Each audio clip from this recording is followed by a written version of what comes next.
எப்படி இந்த போதை பொருட்களை எப்படி நம்ம அறவே ஒதுக்கி வைக்கிறோமோ அதே மாதிரி இந்த சாதி மதத்தையும் ரொம்ப ஸ்ட்ரிக்டாக தூரமாக எவ்வளோக்கு எவ்வளோ தூரமாக அதை ஒதுக்கி வைக்கிறீங்களோ அவ்வளோக்கு அவ்வளோ அதை தூரமாக ஒதுக்கி வச்சிருங்க. அதுதான் எல்லாத்துக்கும் எல்லாருக்குமே நல்லது. ஆனால் நீங்கள் வேணால் பாருங்கள் அடுத்த வருஷம் என்ன நடக்க போகுதுன்னு. வண்டி வண்டியாக கொண்டாந்து கொட்ட போகிறாங்க. அது அத்தனையும் உங்ககிட்ட இருந்து கொள்ளையடிச்ச பணம் தான். எவ்வளவோ பண்ணிட்டோம், இதை பண்ண மாட்டோமா? நல்லவங்க, நம்பிக்கையானவங்க, இதுவரைக்கும் ஊழலே செய்யாதவங்க யாருன்னு பார்த்து தேர்ந்தெடுக்க சொல்லுங்க.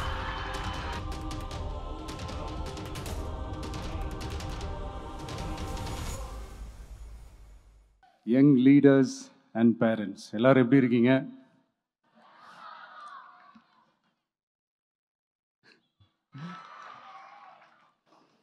உங்க எல்லாரையும் சந்திச்சதுல மிக்க மிக்க மகிழ்ச்சி. Thank you thank you. Love you too. First of all, congratulations for your this beautiful achievements. படிப்பில் சாதிக்கணும் தான், படிப்பும் சாதனை தான், அதை நான் மறுக்கலை. பட் அதுக்காக பர்டிகுலராக ஒரே ஒரு படிப்பில் மட்டும் நம்ம அச்சீவ் பண்ணியே ஆகணும் அப்படின்னு நினைக்கிறது ஒன்றும் சாதனை கிடையாது. ஒரே விஷயத்தை பற்றி திரும்ப திரும்ப யோசித்து உங்கள் ஆங்ஸைட்டியை ஏற்றிக்காதீங்க. அவ்வளோ ஸ்ட்ரெஸ்ஃபுல் ஆக வேண்டிய அவசியம்லாம் ஒன்றுமே கிடையாது. இது நான் ஏன் சொல்கிறேன்னா, நீட்டு மட்டும் தான் உலகமா?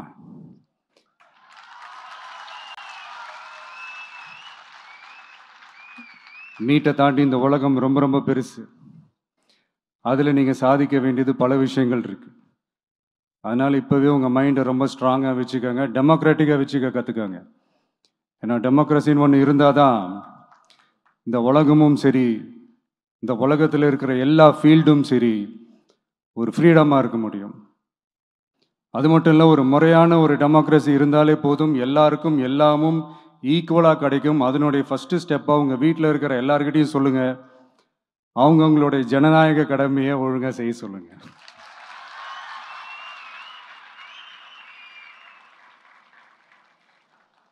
ஜனநாயக கடமையை சரியாக செய்கிறதுனா அது ஒன்றும் பெரிய ஒரு விஷயம்லாம் கிடையாது, சாதாரணமான விஷயந்தான். நல்லவங்க, நம்பிக்கையானவங்க, இது வரைக்கும் ஊழலே செய்யாதவங்க யாருன்னு பார்த்து தேர்ந்தெடுக்க சொல்லுங்கள். அவ்வளோதான், as simple as that. அதுதான் அந்த கடமை. நான் வந்து ஒரு 2 years பேக் இதே ஸ்டூடெண்ட்ஸ் ஃபங்க்ஷனில் நான் சொல்லியிருந்தேன், இந்த காசு கொடுத்து ஓட்டு வாங்கி ஜெயிச்சிடலாம்னு நினைக்கிறாங்க இல்லையா, அவங்கள அந்த கல்ச்சரே வந்து யாரும் என்கரேஜ் பண்ணாதீங்க, யாரும் காசு வாங்காதீங்க, உங்கள் பேரண்ட்ஸ்கிட்டையும் எடுத்து சொல்லுங்கன்னு நான் சொல்லியிருந்தேன். அதை அப்படியே ஃபாலோ பண்ணுங்க. ஆனால் நீங்கள் வேணால் பாருங்கள் அடுத்த வருஷம் என்ன நடக்க போகுதுன்னு. வண்டி வண்டியாக கொண்டாந்து கொட்ட போகிறாங்க. அது அத்தனையும் உங்ககிட்ட இருந்து கொள்ளையடிச்ச பணம் தான். என்ன பண்ண போறீங்க? என்ன பண்ணணும்னு உங்களுக்கு கரெக்டாக தெரியும்.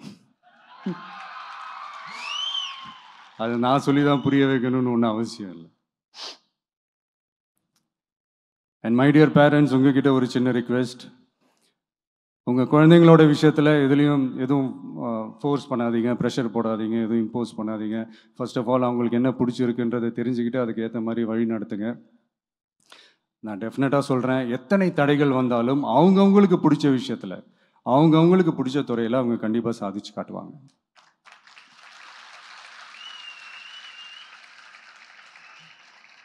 அண்ட் இன்னொரு முக்கியமான விஷயம் உங்ககிட்ட நான் ஷேர் பண்ணணும்னு நினச்சது என்னென்னா, இந்த சாதி மதத்தை வச்சு இந்த பிரிவினை வளர்க்கிற அந்த சிந்தனை பக்கமே போயிடாதீங்க. அந்த சிந்தனை உங்களையோ இல்லை உங்கள் மைண்டையோ டிஸ்டர்ப் பண்ணுற அளவுக்கு அதை அலோவ் பண்ணவே பண்ணாதீங்க. விவசாயிகள் என்ன சாதி மதம் பார்த்தா பொருளை விளைய வைக்கிறாங்க? தொழிலாளர்கள் என்ன சாதி மதம் பார்த்தா பொருளை உற்பத்தியில் ஈடுபடுறாங்க? இவ்வளோ ஏன் இயற்கை அம்சங்களான வெயில் மழையில் சாதி இருக்கா, மதம் இருக்கா? எப்படி இந்த போதை பொருட்களை எப்படி நம்ம அறவே ஒதுக்கி வைக்கிறோமோ அதே மாதிரி இந்த சாதி மதத்தையும் ரொம்ப ஸ்ட்ரிக்டாக தூரமாக எவ்வளோக்கு எவ்வளோ தூரமாக அதை ஒதுக்கி வைக்கிறீங்களோ அவ்வளோக்கு அவ்வளோ அதை தூரமாக ஒதுக்கி வச்சிருங்க. அதுதான் எல்லாருக்குமே நல்லது. ஏன்னா இப்போ ரீசெண்ட் டைமில் பார்த்தீங்கன்னா தந்தை பெரியார் அவர்களுக்கே சாதி சாயம் பூச ட்ரை பண்ணுறாங்க. ஒன்றிய சிவில் சர்வீஸ் எக்ஸாமில் கூட சாதி சாயம் பூசுகிற மாதிரி ஒரு கேள்வி ஒன்று கேட்டு வச்சிருக்கிறாங்க.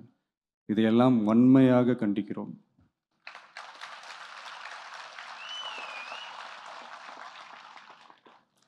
இந்த உலகத்தில் எது சரி எது தவறு அப்படின்றத அனலைஸ் பண்ணி பார்த்தாலே போதும். ஒரு குழப்பம் இல்லாத ஒரு தெளிவான ஒரு வாழ்க்கையை ஒன்று வாழலாம். எதுக்கும் ரொம்ப எமோஷ்னலாக ஆகாதீங்க, அவ்வளோ வருத்தலாம் இல்லை.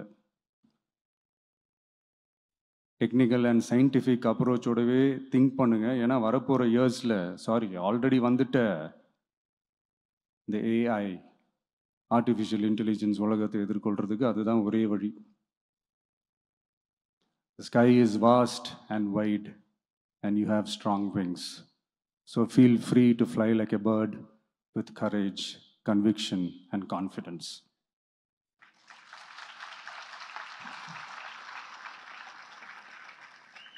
எவ்வளவோ பண்ணிட்டோம், இதை பண்ண மாட்டோமா? எவ்வளவோ பார்த்துட்டோம், இதை பார்க்க மாட்டோமா அப்படின்ற அந்த பாசிட்டிவ் நோட்டோடவே ட்ராவல் பண்ணுங்க. கான்ஃபிடென்ட்டாக இருங்க, நல்லதே நடக்கும், வெற்றி நிச்சயம்.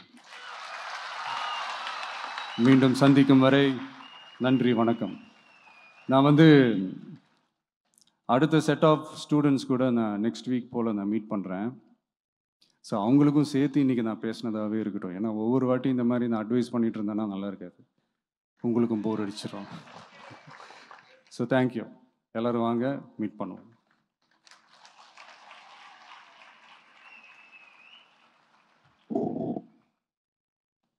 நன்றி. யங் லீடர்ஸ் அண்ட் பேரண்ட்ஸ் எல்லாரும் எப்படி இருக்கீங்க?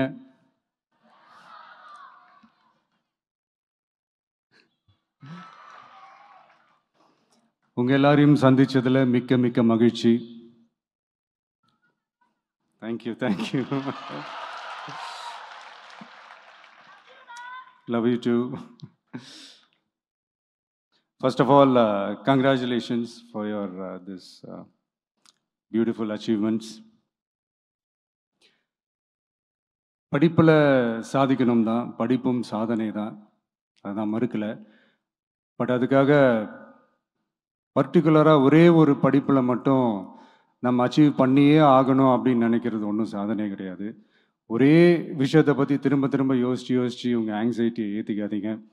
அவ்வளோ ஸ்ட்ரெஸ்ஃபுல் ஆக வேண்டிய அவசியம்லாம் ஒன்றுமே கிடையாது. இது நான் ஏன் சொல்கிறேன்னா, நீட்டு மட்டும் தான் உலகமா?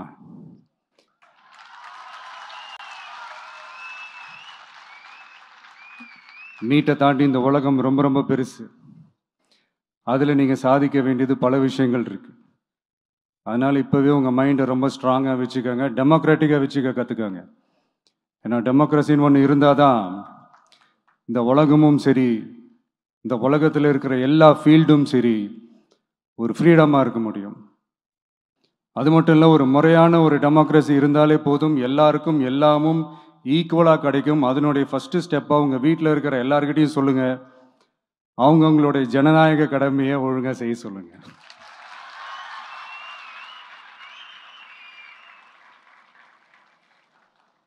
ஜனநாயக கடமையை சரியாக செய்கிறதுனா அது ஒன்றும் பெரிய ஒரு விஷயம்லாம் கிடையாது, சாதாரணமான விஷயந்தான். நல்லவங்க, நம்பிக்கையானவங்க, இது வரைக்கும் ஊழலே செய்யாதவங்க யாருன்னு பார்த்து தேர்ந்தெடுக்க சொல்லுங்க.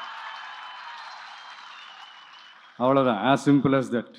அதுதான் அந்த கடமை. நான் ஒரு 2 years பேக் இதே ஸ்டூடெண்ட்ஸ் ஃபங்க்ஷனில் நான் சொல்லியிருந்தேன், இந்த காசு கொடுத்து ஓட்டு வாங்கி ஜெயிச்சிடலாம்னு நினைக்கிறாங்க இல்லையா, அவங்கள அந்த கல்ச்சரே யாரும் என்கரேஜ் பண்ணாதீங்க, யாரும் காசு வாங்காதீங்க, உங்கள் பேரண்ட்ஸ்கிட்டையும் எடுத்து சொல்லுங்கன்னு நான் சொல்லியிருந்தேன். அதை அப்படியே ஃபாலோ பண்ணுங்க. ஆனால் நீங்கள் வேணால் பாருங்கள், அடுத்த வருஷம் என்ன நடக்க போகுதுன்னு. வண்டி வண்டியாக கொண்டாந்து கொட்ட போகிறாங்க. அது அத்தனையும் உங்ககிட்ட இருந்து கொள்ளையடிச்ச பணம் தான். என்ன பண்ண போறீங்க? என்ன பண்ணணும்னு உங்களுக்கு கரெக்டாக தெரியும். அது நான் சொல்லி தான் புரிய வைக்கணும்னு ஒன்றும் அவசியம் இல்லை. அண்ட் மை டியர் பேரண்ட்ஸ், உங்ககிட்ட ஒரு சின்ன ரிக்வெஸ்ட். உங்கள் குழந்தைங்களோட விஷயத்தில் எதுவும் ஃபோர்ஸ் பண்ணாதீங்க, ப்ரெஷர் போடாதீங்க, எதுவும் இம்போஸ் பண்ணாதீங்க. ஃபர்ஸ்ட் ஆஃப் ஆல் அவங்களுக்கு என்ன பிடிச்சிருக்குன்றதை தெரிஞ்சுக்கிட்டு அதுக்கு ஏற்ற மாதிரி வழி நடத்துங்க. நான் டெஃபினட்டாக சொல்கிறேன், எத்தனை தடைகள் வந்தாலும் அவங்கவுங்களுக்கு பிடிச்ச விஷயத்தில், அவங்கவுங்களுக்கு பிடிச்ச துறையில் அவங்க கண்டிப்பாக சாதிச்சு காட்டுவாங்க.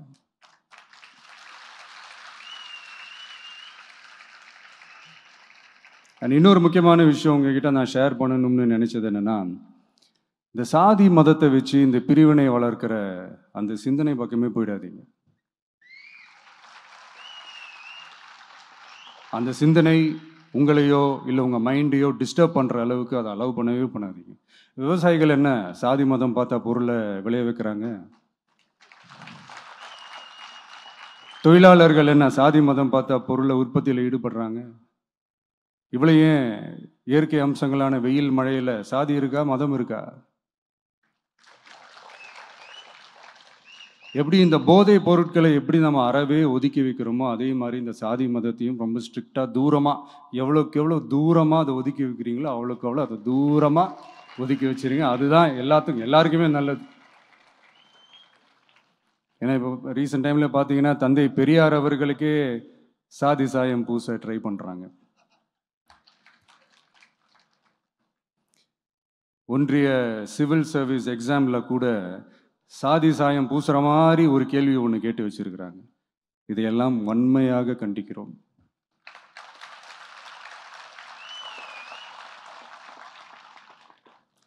இந்த உலகத்தில் எது சரி எது தவறு அப்படின்றத அனலைஸ் பண்ணி பார்த்தாலே போதும், ஒரு குழப்பம் இல்லாத ஒரு தெளிவான ஒரு வாழ்க்கையை ஒன்று வாழலாம்.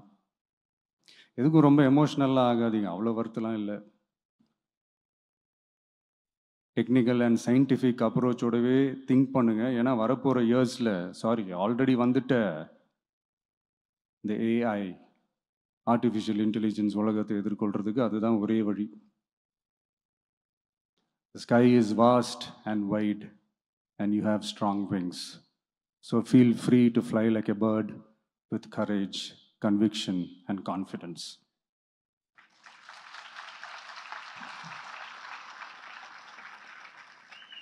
எவ்வளவோ பண்ணிட்டோம், இதை பண்ண மாட்டோமா?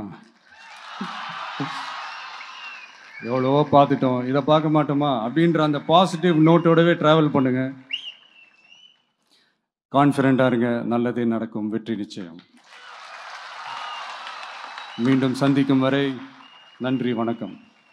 நான் அடுத்த செட் ஆஃப் ஸ்டூடெண்ட்ஸ் கூட நான் நெக்ஸ்ட் வீக் போல் நான் மீட் பண்ணுறேன். ஸோ அவங்களுக்கும் சேர்த்து இன்றைக்கி நான் பேசினதாகவே இருக்கட்டும். ஏன்னா ஒவ்வொரு வாட்டி இந்த மாதிரி நான் அட்வைஸ் பண்ணிகிட்டு இருந்தேன்னா நல்லா இருக்காது, உங்களுக்கும் போர் அடிச்சிடும். So thank you. எல்லோரும் வாங்க, மீட் பண்ணுவோம்.